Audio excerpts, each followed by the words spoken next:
परम पूजनीय संत श्री राजेश्वरानंद जी द्वारा यह सुंदर प्रसंग, आइए हम सब लोग मिलकर इसको श्रवण करें और अपने जीवन में इन अच्छे विचारों को अपनाएं ताकि हमारा जीवन सुखमय हो सके। वीडियो देखने के लिए धन्यवाद। अगर वीडियो पसंद आए तो वीडियो को शेयर कीजिएगा, मेरे चैनल को सब्सक्राइब कीजिए ताकि ज़्यादा से ज़्यादा लोगों तक ऐसे ही धार्मिक वीडियो पहुंच सकें। वीडियो देखने के लिए बहुत बहुत धन्यवाद। कृपया पूरा वीडियो अंत तक हरि हरि तेरा क्या लगना है मोल दे हरि हरि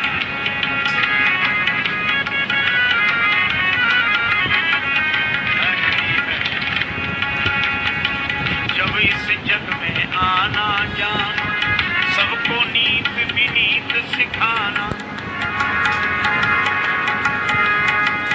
जब इस जग में आना जाना सबको नीति विनीत सिखाना, प्रभु भक्ति का पाठ पढ़ाना, यह जीवन है अनमोल हरि हरि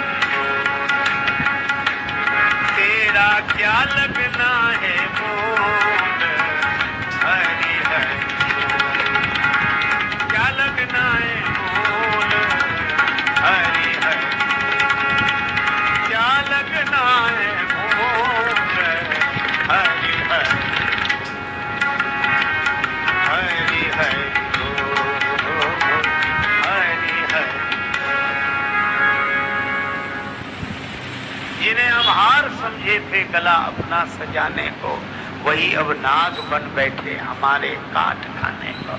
देखो, अच्छा मैं आपको एक बात बताऊं, जब जब यह कहा जाता है कि लोगों का ठिकाना नहीं, कब बदल जाए, मित्र कब शत्रु हो जाए, शत्रु, अच्छा मित्र अगर शत्रु हो सकते हैं तो शत्रु भी तो मित्र हो सकते हैं। अच्छा देखो, आप अपने मन में ये गांठ मत मिठा लेना कि कोई किसी का नहीं हो, भरोसा नहीं और ऐसा नहीं, तो आप सरस होने की जगह परेशान और हो जाएंगे, कोई और वैसे नहीं हुआ। देखो, आज आप ऐसे सोचो, गर्मी के दिन हो, जून का महीना हो और खूब जोरदार गर्मी लग रही हो, अच्छा चलो ना एसी हो, कोई कूलर चला दे, तो कहते हाँ भाई प्राण मिल गए, बहुत गर्मी थी, बड़ा अच्छा किया। तो अच्छा एक बात बताओ, तो कूलर आपको मित्र लगता है कि नहीं? कितना प्रिय लगता है, चला भाई चलाओ, अरे भाई भाव। अच्छा, और वही कूलर लगा रहे, वही कमरा हो और जनवरी की भयंकर सर्दी हो, फिर कोई कूलर खोले, अरे भैया बंद कर रहे हैं, प्राण लेना है क्या? देखो तो उस समय वह शत्रु है। अच्छा अब आप एक बात बताओ, कूलर बदल गया कि समय बदल गया? तो मुझे तो लगता आदमी कभी नहीं बदलता, हमारा समय बदलता है और समय के अनुसार हमें आदमी बदले हुए लगते हैं। समय फिरे रिपु होए फिरीते, अपना प्रारब्ध जैसा जहां से वैसे परिणाम मिलते वहां से, मीठे फल अब लगेंगे कहां से, बीज कड़वे तो वो ही चुके हो, राही जागो हुआ अब सवेरा, पूरी रजनी तो सो ही चुके हो। इसलिए भाई ये संसार के बारे में जब संत महापुरुष हम लोगों को समझाते हैं तो इसलिए नहीं समझाते कि हम रिएक्शन में जिए, वो इसलिए समझाते हैं ताकि हमारा एक्शन सही हो जाए, और एक्शन के लिए ही तो ये डायरेक्शन है, रिएक्शन से मुक्त हो, एक्शन में रहे, इसीलिए सत्संग। तो भाई अच्छा भगवान भी एक खेल करते हैं, कब? जब कोई संसार के संबंधों में आसक्त होकर भगवान कोई का विस्मरण कर देता है, तब भगवान कहते हैं कि ठीक है, लेकिन जरा देखना, एक क्षण ऐसा आएगा कि तुम्हें हमारी ओर देखना पड़ेगा, क्योंकि ये तन कीमती है मगर है विनाशी, कभी अगले क्षण के भरोसे न रहना। निकल जाएगी छोड़ काया को पल में, सदा श्वास धन के भरोसे न रहना। एक क्षण में भोगी, एक क्षण में योगी, और क्षण भर में ज्ञानी, और क्षण में वियोगी। बदलता जो पल पल में वृत्ति अपनी, कभी अपने मन के भरोसे न रहना।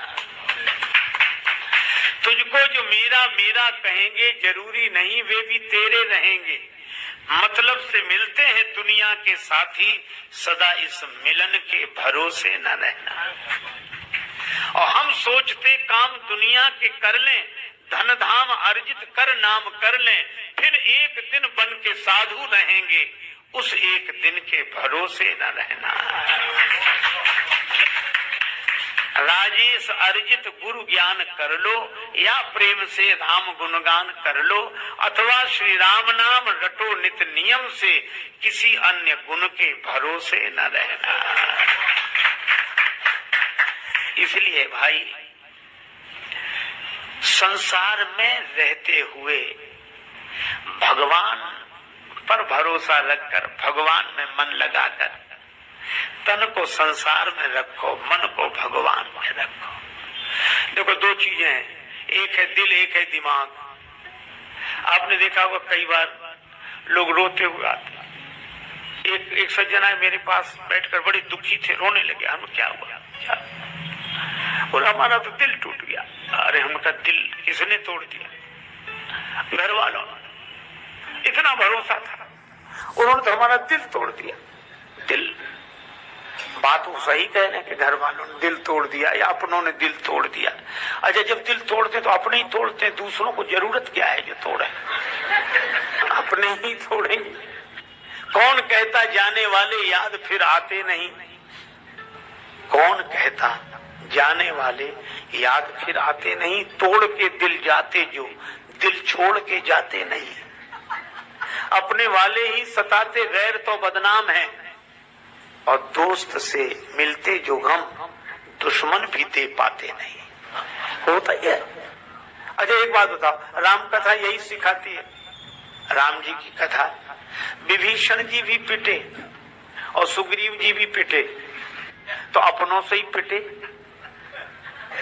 बड़े भाई सुग्रीव के बाली, विभीषण जी के बड़े भाई रावण पिटे। अरे भाई, तो वो बोले दिल टूट गया, घर वालों ने दिल तोड़ दिया। तो हमने उनसे सहानुभूति के नाते कुछ बातें कही, लेकिन एक बात फिर जब वो थोड़े आश्वस्त हुए, हमारे समझाने से थोड़ा उन्हें ठीक लगा, तो फिर हमने उनसे कहा कि दिल टूट गया ये तो दुख की बात है, पर तुमसे कहा किसने था कि घर दिल से चलते हैं? काहे को लगाया? तो बोले फिर करते क्या? हमने कहा देखो एक सीधी सी बात है, ये घर दिल से नहीं दिमाग से चलते हैं। संसार में दिमाग से रहना चाहिए, संसार में समझ पूर्वक रहना चाहिए। तो फिर क्या करें? हमने कहा दिमाग से संसार में रहो, घर में रहो, परिवार में रहो, और दिल से भगवान में रहो, यही जीवन की है। लेकिन भगवान में हम अकल लगाए, भगवान में तो ऐसी अकल लगाए हैं कि वो हैं भी कि नहीं, आज तक विचार कर रहे हैं। दुनिया पर विश्वास और भगवान पर विचार होना चाहिए कि दुनिया में रहें तो विचार पूर्वक और भगवान में रहें तो विश्वास पूर्वक। देवकी माता ने विश्वास कर लिया कि मेरे भाई जैसा महान कोई नहीं है। इतना बड़ा होने के बाद नंगे पांव मेरे रथ का सारथी बन गया। बहन को कितना चाहता है, कितना चाहता है। पर सच्ची बात यह है कि संसार में कोई किसी को नहीं चाहता, सब अपने को चाहते हैं और अपने लिए ही सबको चाहते हैं। यह नियम है। भगवान ने कहा अच्छा। भगवान श्री कृष्ण ने सोचा कि पहले माता का ही भ्रम दूर करूं। जब वह रथ वन में पहुंचा, आकाशवाणी हुई, अरे कंस, इस बहन को तू इतनी हार्दिकता से रथ में बिठाकर विदा कर रहा है। जिस बहन से तेरा इतना प्रेम है, इसी देवकी का 8वां लाल तुम्हारा काल होगा। इसी देवकी का 8वां बेटा तुम्हें मिटाएगा, तुम मरोगे। बस इतना सुना तो अभी देवकी के हाथ जोड़ रहा था, मुस्कुरा मुस्कुरा कर देख रहा था। अब तो देवकी के बाल पकड़ लिए, तलवार खींच ली, सिर ही काट दो, न रहेगा बांस न बजेगी बांसुरी। देवकी ही नहीं रहेगी तो लाल कहां से होगा, और लाल कहां से होगा तो हमारा काल कहां से होगा। ये मौत को मिटाने चला है, मौत को मिटाने है। अच्छा देखो, इसको ये लगता है कि देवकी का काल मेरी तलवार में है, इसे दूसरों की मौत तो अपने हाथ में दिखाई देती है, लेकिन अभिमानी को कभी अपनी मौत नहीं दिखाई देती कि हमारी मौत किसके हाथ में है। उधर तो ध्यान ही नहीं जाता। कंस अगर प्रेम से भरा होता तो कहता कि भाई जो होना है वह तो होगा ही, प्राण तो एक दिन जाएंगे ही, कौन अमर रहा है, अब जो है ठीक है। लेकिन क्या प्राणों के डर से, प्राण जाने के डर से मैं ये प्रेम का मार्ग छोड़ दूं, धर्म का मार्ग छोड़ दूं। एक सज्जन हमें मिले, कहने लगे हम पहले बहुत दान पुण्य करते थे महाराज, बहुत दान पुण्य करते थे, पूजा पाठ करते थे, अब हमने सब बंद कर दिया। हमने कहा क्यों कर दिया? बोले बहुत धोखा हुआ हमें, हम किसी और उद्देश्य से देते, लोग दुरुपयोग करते हैं। तो दूसरे क्या कहेंगे, ठीक किया, आजकल जमाना ही ऐसा, नहीं देना चाहिए। ये बड़े चालाक लोग हैं जो नाटक करते हैं, अरे इनके धंधे हैं।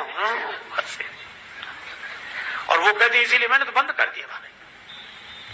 अच्छा, लगता तो है कि बड़ी सही बात कह रहे हैं, पर सही नहीं कह रहे हैं। हमने उनसे धीरे से पूछा, हमने कहा भोजन करने से पेट कितनी बार खराब हुआ? सो बोला कई बार। हमने कहा भोजन बंद कर दिया? बोले भोजन तो बंद नहीं किया हमने, व्यापार में घाटा होता तो क्या व्यापार बंद कर देते हैं? एक दान पुण्य मिला था बंद करने के लिए। हाँ, ये है कि भोजन करने में पेट खराब हुआ, जिस चीज से हुआ उसे छोड़ दिया, दूसरी चीज लेने लगे।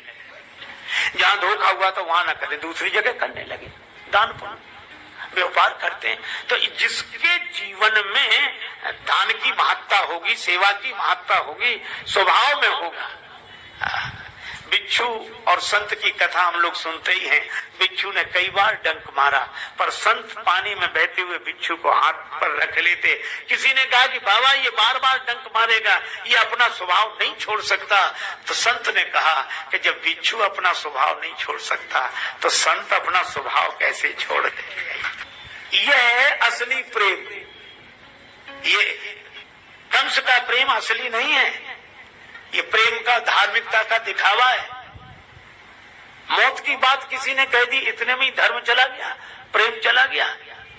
इसलिए भाई लोग कहते हैं कि प्रेम में हम मर मिटने को तैयार हैं।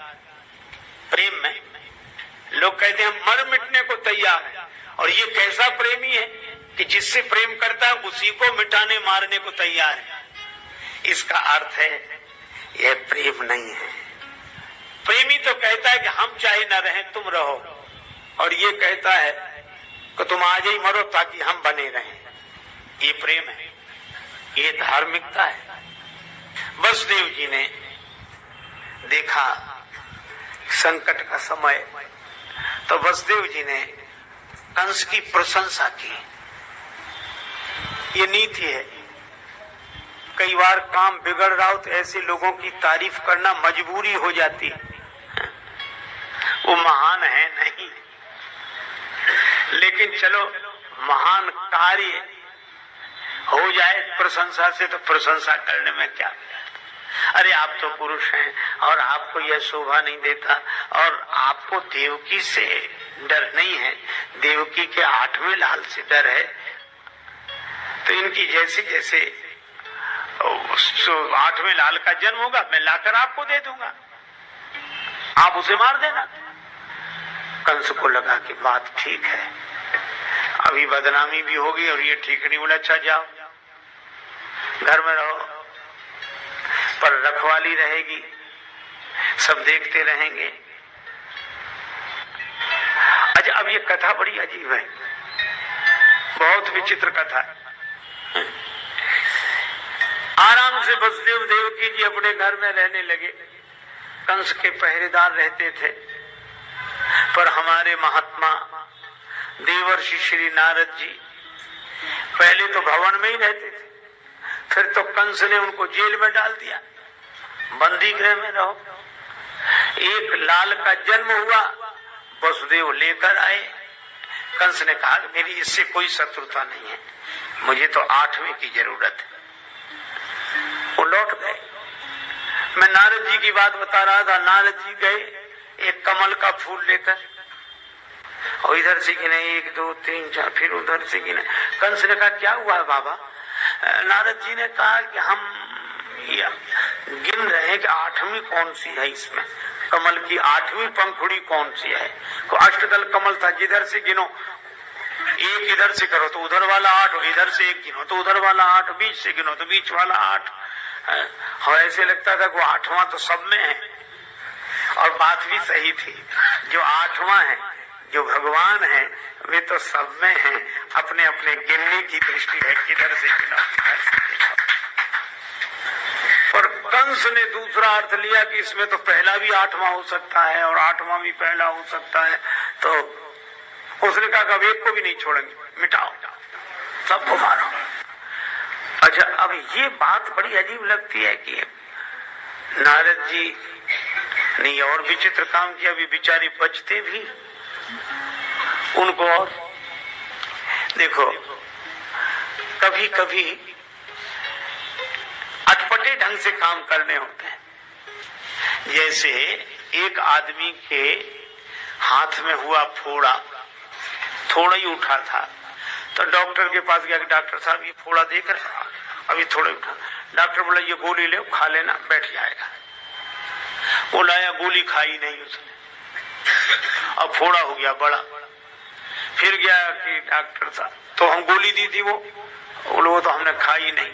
बोले अब ये बैठेगा भी नहीं, अब तो इसका ऑपरेशन करना पड़ेगा। तो फिर ऑपरेशन कर दो, का ऑपरेशन लायक हुआ नहीं, अभी अभी गोली और दे रहे ताकि और बढ़ जाए, बैठने लायक है नहीं और ऑपरेशन लायक हुआ नहीं है ना? तो अब वो जो डॉक्टर फोड़े को मिटाना चाहता है, वही फोड़े को बढ़ा रहा है, ऑपरेशन लायक बना रहा है। बस यही बात है।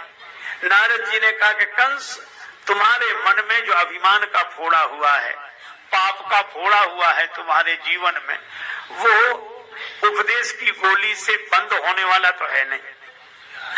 और पाप बढ़ गया लेकिन ऑपरेशन लायक हुआ नहीं है, और भगवान ऑपरेशन करना चाहते हैं, इसलिए हम ऐसी गोली दे जाते हैं कि ये जल्दी बढ़ जाए ताकि ऑपरेशन जल्दी होए तो समाज का भला होता है।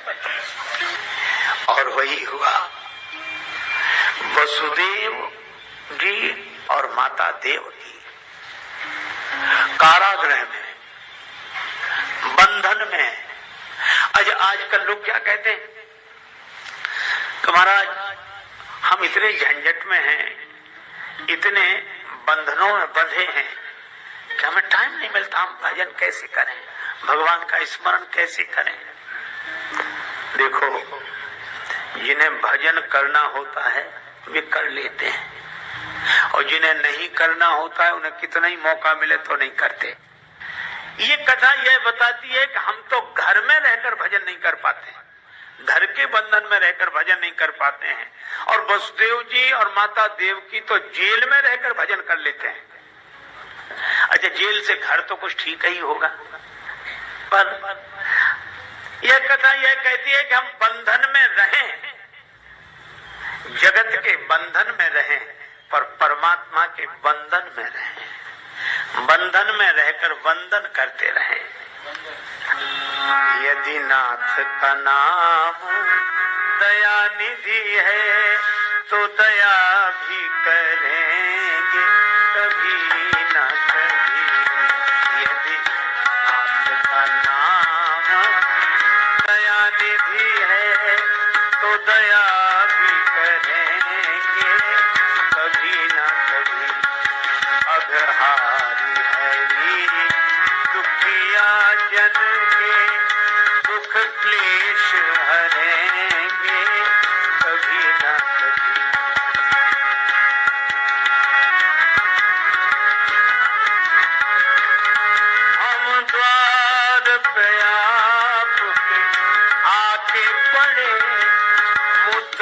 से किसी जिद पर है अड़े, अघ सिंधु तरे जो बड़े से बड़े तो ये बिंदु तरेंगे कभी न कभी।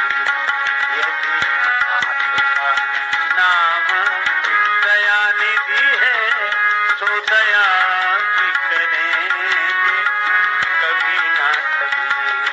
यदि नाथ का नाम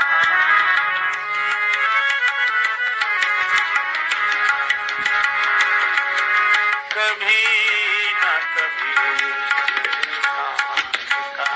नाम दया। भगवान को पुकारे, भरोसा रखें। इखलाक में जो दब जाए वो जेर नहीं होता, ताकत पे जो इतराए वो शेर नहीं होता। और दरबार इलाही से मायूस ना हो ऐ बंदे, देर तो होती है मगर अंधेर नहीं होता। भरोसा, भरोसा। और इसीलिए विश्वास करना बहुत कठिन।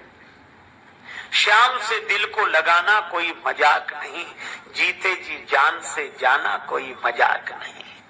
कामी क्रोधी लालची इनसे भक्ति न होए, भक्ति करे कोई सूरमा जाति वरण कुल खोए। भगवान को याद, बस हम देखते हैं कि देखते हैं। आप कौन कहता है मुझे होश नहीं, आप देख रहे हैं, ठीक है। कितना सुंदर नाम वसुदेव, वासुदेव भगवान का नाम इसी, जिनमें देवत्व का निवास हो, देव का निवास हो, देव प्रकट हो गए हो। और देव की मति कौन, बुद्धि कैसी, जो परमात्मा की हो गई हो, देव की, अपनी नहीं देव की, जो भगवान की हो जाए। ये भक्ति और ज्ञान जो जिसमें केवल भगवान शेष रह जाए वह ज्ञान, और जो भगवान की हो जाए जिसकी बुद्धि वो भक्ति। ये भक्ति और ज्ञान। अच्छा, इनको बांध कौन किसने रखा? कंस ने। ये देहा भी मान ही कंस है, पर कंस को यह पता नहीं कि कंस वसुदेव जी देवकी जी के देह को बांध सकता है पर नेह को नहीं बांध सकता। देह बंधन में है लेकिन इनके मन का नेह तो परमात्मा के बंधन में है। यह इसीलिए भाई रण में वन में डगर में कहूं रहे यह देह, तुलसी सीता राम सो लगो चाहिए नेह। इसलिए जिस देश में जिस भेष में परदेश में रहो, राधा रमन राधा रमन राधा रमन कहो। जिस देश में जिस भेष में परदेश में रहो, राधा रमन राधा रमन राधा रमन कहो।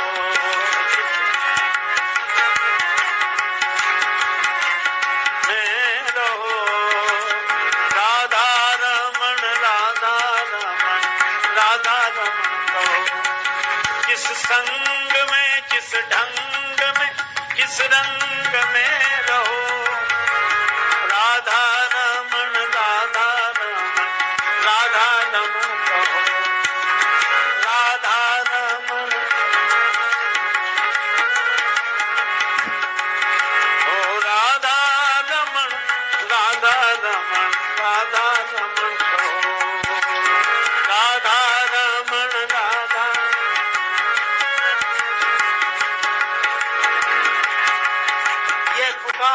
निरंतर, और यह पुकार हृदय की पुकार है। प्रभु श्री हरि स्वीकार करते हैं सदा, माने पुकार श्री हरि स्वीकार करते हैं सदा जब दिल से होती है। मगर मुश्किल तो यह है, बात ये मुश्किल से होती है। पुकार प्रभु तक पहुंची। भगवान के आने के पहले शेष भगवान आए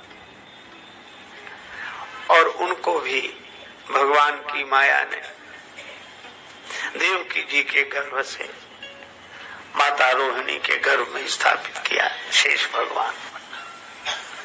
अब भगवान की प्रतीक्षा। देखो, शेष भगवान पहले आ गए, भगवान बाद में आए। कभी शेष पहले, विशेष बाद में भगवान। और शेष सैया है भगवान। और यही है, भगवान देवकी माता के गर्भ में आए, देवताओं ने स्तुति की, सत्य स्वरूप परमात्मा की स्तुति की। और एक बार किसी संत से किसी ने पूछा कि माता देवकी के गर्भ में भगवान आ गए, तो क्या भगवान भी गर्भ में आते हैं? और यह संस्मरण पूज्यपाद श्री स्वामी अखंडानंद सरस्वती जी महाराज के द्वारा उल्लेखित है। वे ही श्रीमद् भागवत की कथा कर रहे थे। और जब ये हुआ कि देवकी माता के गर्भ में भगवान आए तो देवताओं ने स्तुति की। तो इस प्रसंग की चर्चा पूज्य स्वामी जी महाराज कर रहे थे, तो एक श्रोता खड़े हो गए कि भगवान भी गर्भ में आते हैं, फिर भगवान में साधारण आदमी में क्या अंतर रहा? भगवान भी गर्भ में है। भगवान कोई हमारी तुम्हारी तरह है भगवान।